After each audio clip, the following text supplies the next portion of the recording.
ETF index mutual funds నేర్చుకుని stock మార్కెట్లో రాణించాలనుకుంటున్నారా? వెంటనే ఈ నెంబర్కి కాల్ చేయండి. హాయ్ హలో నమస్తే, welcome back to Suman TV. Present మనతో పాటు ఉన్నారు corporate and soft skills trainer Madhuravani గారు. నమస్తే మ్యామ్. నమస్తే అండి. ఒకసారి కొన్ని పోస్టులు చూస్తే నవ్వొస్తూ ఉంటుంది. ఒక CEO రీసెంట్గా ఒక పోస్ట్ పెట్టాడు, అది వైరల్ అవుతుంది. 28 lakhs ప్యాకేజ్ ఇచ్చినటువంటి కంపెనీకి ఒక సాఫ్ట్వేర్ టెక్కీ ఏం చేశాడంటే షాక్ ఇచ్చాడంట. మరి అది ఒకసారి మీరు చెప్తే బాగుంటుందేమో. యాక్చువల్లీ ఒక సాఫ్ట్వేర్ కంపెనీ ఒక బ్యాక్ అండ్ డెవలపర్ ని హైర్ చేసుకుందామని ఇంటర్వ్యూ చేస్తే తను ఒక క్యాండిడేట్ షార్ట్ లిస్ట్ అయ్యారు. తనకి ఇప్పుడు ప్రెసెంట్ ఉన్న salary 21 LPA. So interview select అయిపోయిన తర్వాత వాళ్ళు ఆఫర్ చేసింది 28 LPA, అంటే 33% డీసెంట్ హైక్, అది మంచి హైక్. సో ఆఫర్ యాక్సెప్ట్ చేశాడు. చేసిన తర్వాత నోటీస్ పీరియడ్లో ఏం చేశానంటే తిను ఈ ఆఫర్ 28 lakhs ఆఫర్ తీసుకొని మళ్ళీ వేరే ఇంకో 10 కంపెనీస్కి ఇంటర్వ్యూస్ అటెండ్ అయ్యారు. ఓకే. సో అప్పుడు ఏమైంది, వేరే ఇంటర్వ్యూ అయినప్పుడు అక్కడ ఏం చెప్పారు, నాకు ఆల్రెడీ 28 lakhs ప్యాకేజ్ ఉంది, మీరు దీనికన్నా ఎక్కువ ఇస్తే నేను మీతో జాయిన్ అవుతా. అలా చెప్పడం వల్ల ఇంకో కంపెనీ అతనికి 32 lakhs ప్యాకేజ్ ఇచ్చింది. సో ఆ 32 lakhs ఆఫర్ తీసుకొని మళ్ళీ ముందు ఈ 28 lakh ప్యాకేజ్ ఇచ్చిన కంపెనీ దగ్గరకు వచ్చి నాకు ఇప్పుడు 32 lakhs వచ్చింది, మీరు 38 ఇస్తే నేను మీకు దగ్గర జాయిన్ అవుతా అలా చెప్పడం వల్ల ఆ CEO ఫ్రస్ట్రేషన్ అయ్యి ఇరిటేషన్ లో పోస్ట్ రాయడం జరిగింది. అంటే అతని యొక్క తెలివితేటలు ఎంత స్మార్ట్ గా బిహేవ్ చేశాడు. మీరు అన్నారు కదా ఇందాక నోటీస్ పీరియడ్ అన్నారు కదా, అదొకసారి క్లియర్ గా ఎక్స్ప్లెయిన్ చేయండి. నాకు అది అర్థం కాలేదు కొంచెం.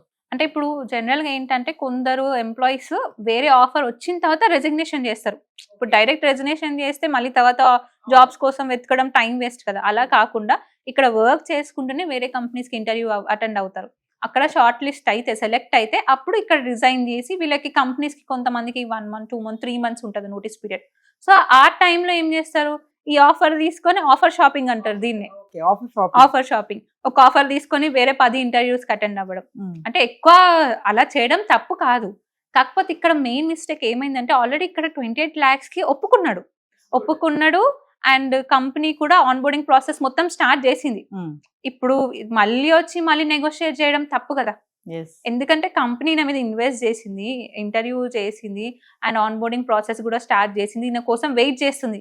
అప్పుడే రిజెక్ట్ చేస్తుంటే వీళ్ళు వేరే వాళ్ళని హైట్ చేసుకునే వాళ్ళుగా ఈ లోపు. అందుకే ఆ ఫ్రస్ట్రేషన్ లో ఆ CEO రాయడం జరిగింది. అంటే ఒక్కసారి బ్యాక్ వెళ్తే అంటే ఇలాంటివి జరుగుతూ ఉంటాయా నిజంగా? చాలా జరుగుతాయి. మీరు ఆఫర్ వచ్చిన తర్వాత ఒప్పుకోకుండా మీరు ఇలాంటి పనులు చేయొచ్చు, అప్పుడు ఏం ప్రాబ్లం ఉండదు. ఎప్పుడైనా మీకు ఆఫర్ వస్తే thank you for the offer, give me some time to review అని ఒక మెయిల్ పెట్టేస్తే, అంటే ఆలోచించుకొని చెప్తాను అని. సో ఇప్పుడు మీకు ఒక 28 lakhs ప్యాకేజ్ వచ్చింది కాబట్టి ఈ ఆఫర్ తోని మీరు వేరే ఇంటర్వ్యూస్ అటెండ్ అవ్వచ్చు, తప్పు కాదు. కాకపోతే ఇక్కడ మీరు ఆల్రెడీ యాక్సెప్ట్ చేశారు కాబట్టి యాక్సెప్ట్ చేసిన తర్వాత మళ్ళీ నెగోషియేట్ చేయడం తప్పు. అంటే ఆఫర్ అనుకోవచ్చా, హైక్ చేసిన తర్వాత ఇతను వేరే దగ్గరికి వెళ్ళాడా? అంటే యాక్చువల్లీ ఆఫర్ వచ్చిన తర్వాత ఈ ఆఫర్ యూజ్ చేసుకుని ఇంకా ఎక్కువ హైక్, ఇప్పుడు ఆశ ఉంటుంది కదా ఇంకా ఎక్కువ రావాలి అని, నాకు ఇక్కడే ఇంత ఇస్తున్నారు అంటే ఇంకా వేరే దగ్గరికి వెళ్తే ఇంకెక్కువ వస్తుంది కదా. సో ఇలాంటప్పుడు వీళ్ళు ఏం చేయాలంటే మీకున్న స్కిల్స్ మీ ఎక్స్పీరియన్స్ బట్టి మార్కెట్ లో ఎంత ఉంది శాలరీ రేంజ్, ఆ శాలరీ రేంజ్ తీసుకొని మీరు ఎప్పుడైనా ఇంటర్వ్యూస్కి వెళ్ళినప్పుడు I'm flexible with 28 to 38 lakh package అన్నారు అనుకున్నప్పుడు ఇంటర్వ్యూకి తెలిసిపోతుంది okay is looking for 38 lakhs per annum అని. సో అప్పుడు మళ్ళీ మీరు నెగోషియేట్ చేసుకోవచ్చు అప్పుడు. అంతేగాని మీరు ఇక్కడ తీసుకొని ఇక్కడ యాక్సెప్ట్ చేయడం తప్పు. మీరు యాక్సెప్ట్ చేయకుండా okay sir I get back to you, I let you know my decision అని చెప్పి వేరే దగ్గరికి వెళ్ళి చెప్పొచ్చు. వేరే దగ్గరికి వెళ్ళిన తర్వాత వచ్చినప్పుడు sir I have another offer in my hand which they are giving 38 lakhs per annum. If there any possibility to match 38 lakh per annum because I prefer your job, ఇలాంటి ఒక మెయిల్ పంపిస్తే వాళ్ళ కంపెనీ కూడా impress అవుతారు. Okay ఇది ఒక decent format, ఇలా వెళ్ళాలి. స్మార్ట్ గా బిహేవ్ చేశాడు, యాక్సెప్ట్ చేసి వేరే దగ్గరికి వెళ్ళాడు. ఇక్కడ ప్రొఫెషనలిజం ఉండదు కదా. నేను చెప్పినట్టు మీరు డీసెంట్ గా మెయిల్ పంపిస్తే ప్రొఫెషనలిజం ఉంటది, కంపెనీ కూడా ఓకే ఒకవేళ మీకు నిజంగా మంచి స్కిల్స్ ఉన్నాయంటే వాళ్ళు 38 lakhs ప్యాకేజ్ ఇచ్చి కూడా తీసుకుంటారు. అంటే 21 ఉన్న ఆయనకి 28 చేశారు అంటే మేబీ హీఈస్ సమ్ ఇంటెలిజెంట్ అనుకోవచ్చు, స్మార్ట్ అనుకోవచ్చు ఈయన కూడా. అందుకే CEO పోస్ట్ పెట్టాడు ఎంత స్మార్ట్ గా బిహేవ్ చేశాడని చెప్పేసి. అంటే ఒక్కసారి అండి, అంటే ఒక అవేర్నెస్ గా చూసుకుంటాం కొంతమంది ఇలా స్మార్ట్ గా బిహేవ్ చేసే వాళ్ళకి ఏమన్నా వచ్చాయనుకోండి, మేబీ ఇలాంటి ఛాన్సెస్ వస్తే గనక ఇలా వెళ్తే మనకు లాస్ అయ్యేలా ఎలా ఉంటుందంటారు? అంటే బెనిఫిట్స్ ఎలా ఉంటాయి, లాసెస్ ఎలా ఉంటాయి? అంటే లాస్ అంటే మీకు ఇది అన్ప్రొఫెషనల్ గా అనిపిస్తుంది. అన్ప్రొఫెషనల్ గా అనిపిస్తుంది ఇది ఖచ్చితంగా కంపెనీస్ కి. అంటే జాయిన్ అవ్వక ముందే మనం ట్రస్ట్ చేయలేం ఇతన్ని, జాయిన్ అయిన తర్వాత ఎలా ట్రస్ట్ చేస్తాం అని ఒక ట్రస్ట్ ఇష్యూ వస్తుంది. సో అందుకనే ఆఫర్ యాక్సెప్ట్ చేస్తే మీరు ఖచ్చితంగా వెళ్ళాల్సిందే. ఆఫర్ యాక్సెప్ట్ చేయకుండా ఉండి మీరు మళ్ళీ నెగోషియేట్ చేస్తే ఓకే.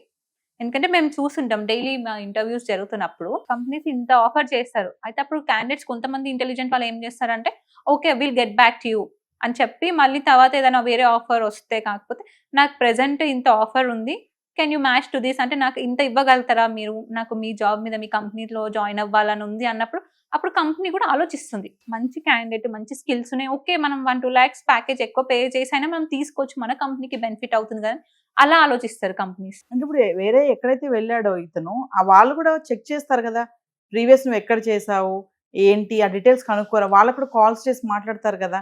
అంటే ప్రీవియస్ కంపెనీకి కాల్ చేస్తారు కానీ ఇంటర్వ్యూ అయిన కంపెనీకి కాల్ చేయరు కదా. కాల్ చేయరు. ఓకే. బ్యాక్గ్రౌండ్ వెరిఫికేషన్ అప్పుడు ఇప్పుడు ప్రెసెంట్ ఏ కంపెనీలో చేస్తే ఆ కంపెనీనే వాళ్ళు బ్యాక్గ్రౌండ్ వెరిఫికేషన్ చేస్తారు. అంటే ఇంటర్వ్యూ అటెండ్ అయింది, జస్ట్ ఆఫర్ లెటర్ చూపిస్తారు, చూడండి ఇక్కడ ఆల్రెడీ నాకు 28 lakhs ప్యాకేజ్ ఉంది అని ఆఫర్ లెటర్ చూపిస్తారు. కానీ కంపెనీ నుండి ఉంటది బ్యాక్గ్రౌండ్ వెరిఫికేషన్, కానీ జాయిన్ అయ్యే కొత్త కంపెనీకి దాంట్లో ఉండదు. సో ఫైనల్లీ చూసుకుంటే ఇంత స్మార్ట్ అంటే దీన్ని ఓవర్ స్మార్ట్ అనాలా స్మార్ట్ అనాలో తెలియదు, కానీ మరి ఒకవేళ ఇలాగే బిహేవ్ చేస్తే ఒకవేళ అటు ఇటు కూడా పోయే ఛాన్సెస్ కూడా ఉంటాయిగా, అది ఇది కూడా తప్పకుండా ఉంటాయండి, తప్పకుండా. అందుకని ఏదైనా ప్రొఫెషనల్ వేలో వెళ్ళండి అంతే. ఇప్పుడు ఇతను చేసింది తప్పు కాదు, కాకపోతే యాక్సెప్ట్ చేసిన తర్వాత నెగోషియేట్ చేయడం వల్ల తప్పైంది. ఒకవేళ యాక్సెప్ట్ చేయకుండా మళ్ళీ నెగోషియేట్ చేస్తుంటే మేబీ కంపెనీ వాళ్ళు ఒప్పుకునే వాళ్ళేమో, 38కి ఒప్పుకునే వాళ్ళేమో. థ్యాంక్ యూ థ్యాంక్ యూ అండి.